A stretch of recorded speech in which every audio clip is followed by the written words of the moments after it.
Today's video is around focusing or letting go because I have received a few questions over time about this.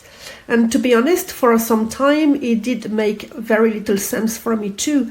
So I thought that it would help you if I were to explain the differences, why both are important and how they actually work together.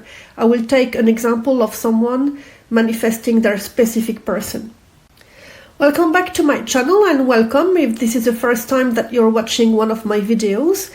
On this channel you will hear all about manifesting, the law of attraction, energy, basically how to get what you want while being in a good place yourself.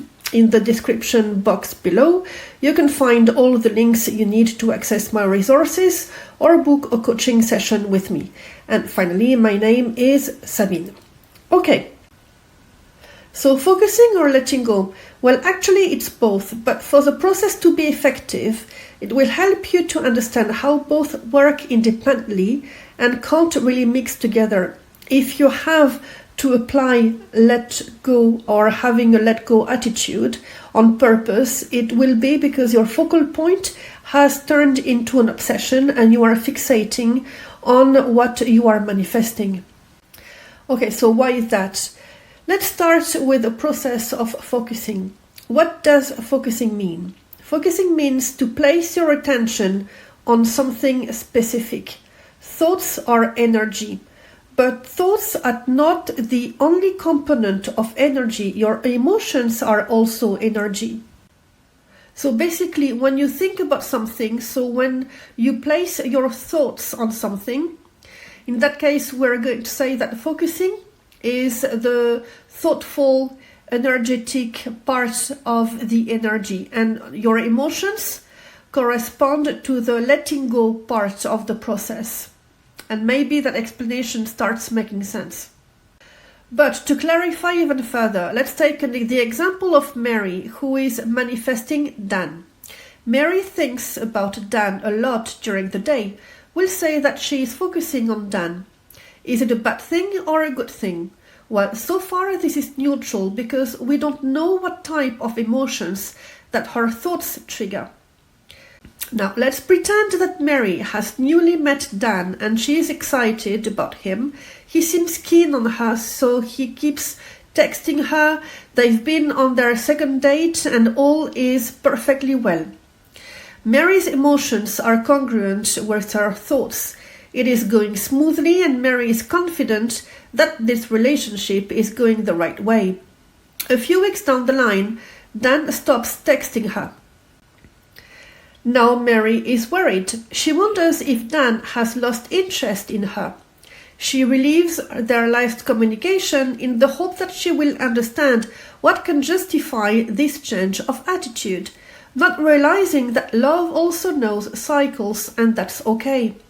The intensity of the first dates usually stabilize into the comfort of progressing into something less intense, but beautiful and stable. Beautiful and stable if insecurities do not emerge.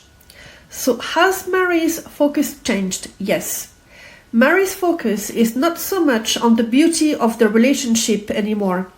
Now when she thinks about Dan, she aches, she worries, she feels insecure, she might even feel lonely because she loved the attention of the first dates.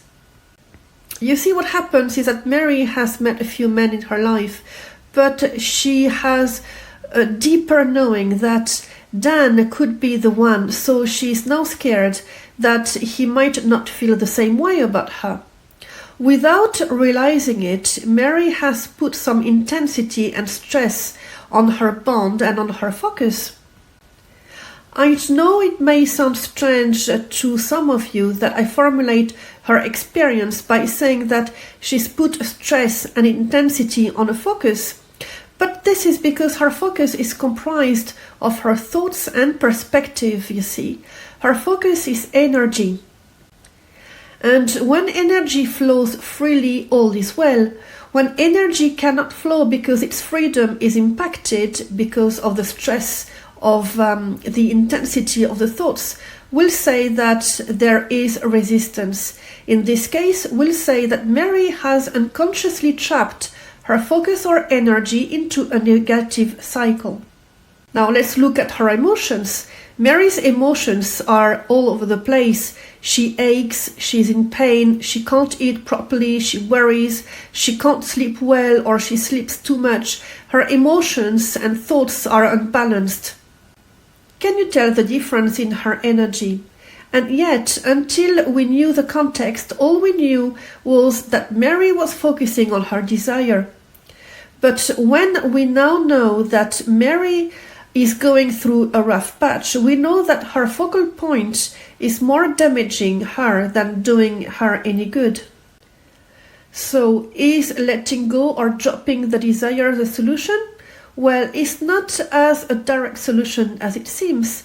Letting go of the obsession is not the most effective process, and yet this is what Mary believes is her only option. And in that case, because she's been worrying for quite some time, yes, letting go could be the ideal solution for her. Having said that, Mary could first shift her focus, which will have the power to naturally lead her to the art of letting go. Now, how does that look?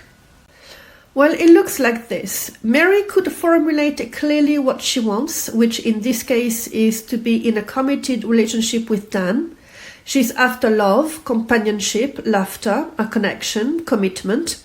Instead of focusing on Dan as a person and feeling pain, she could start focusing on what she wants and let go of the worries around Dan.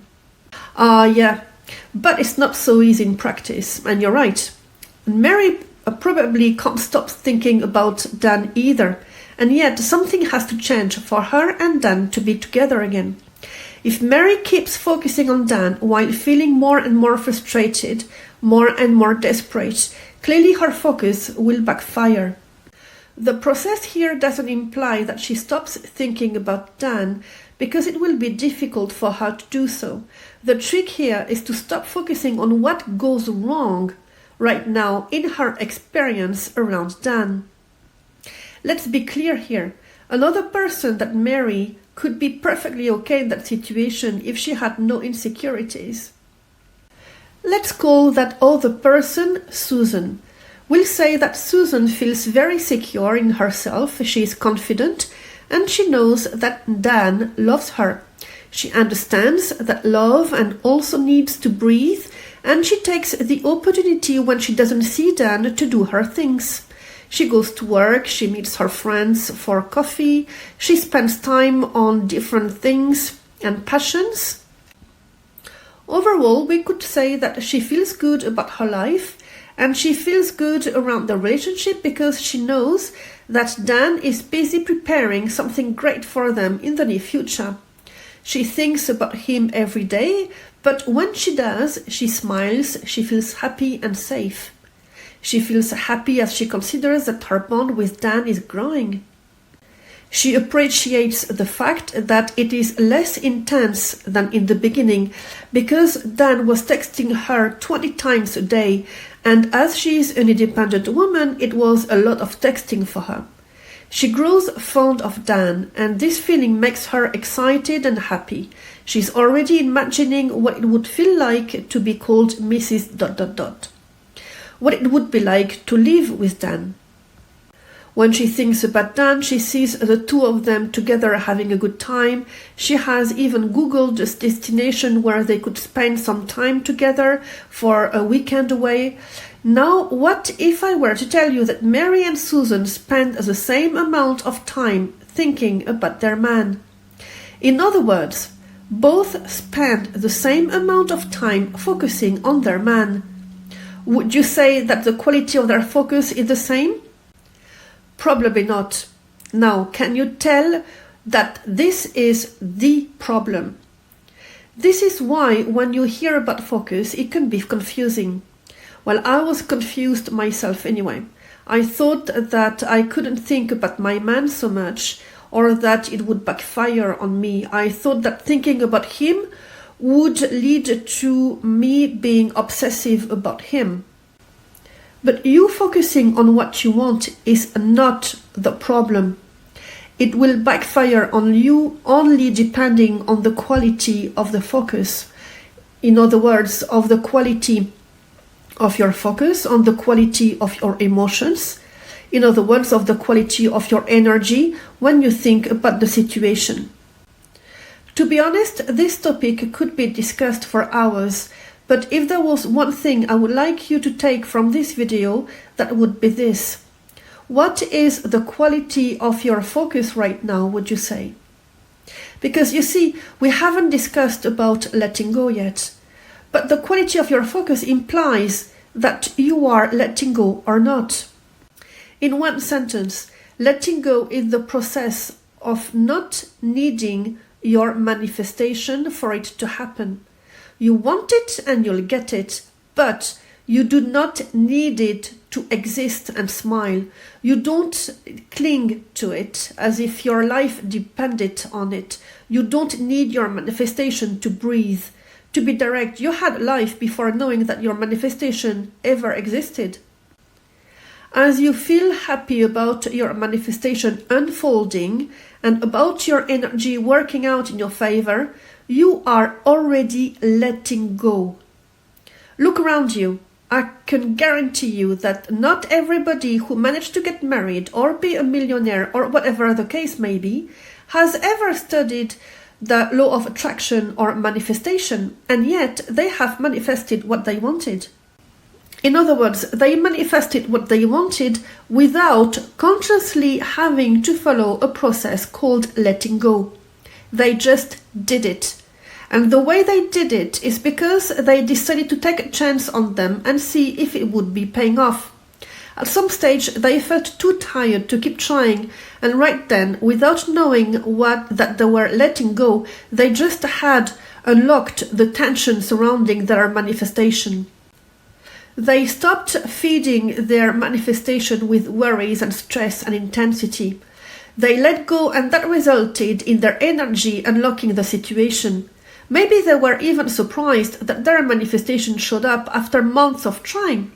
And for others, simply because they were confident and had no insecurities, like Susan for instance, they easily manifested by unconsciously focusing and letting go at the same time.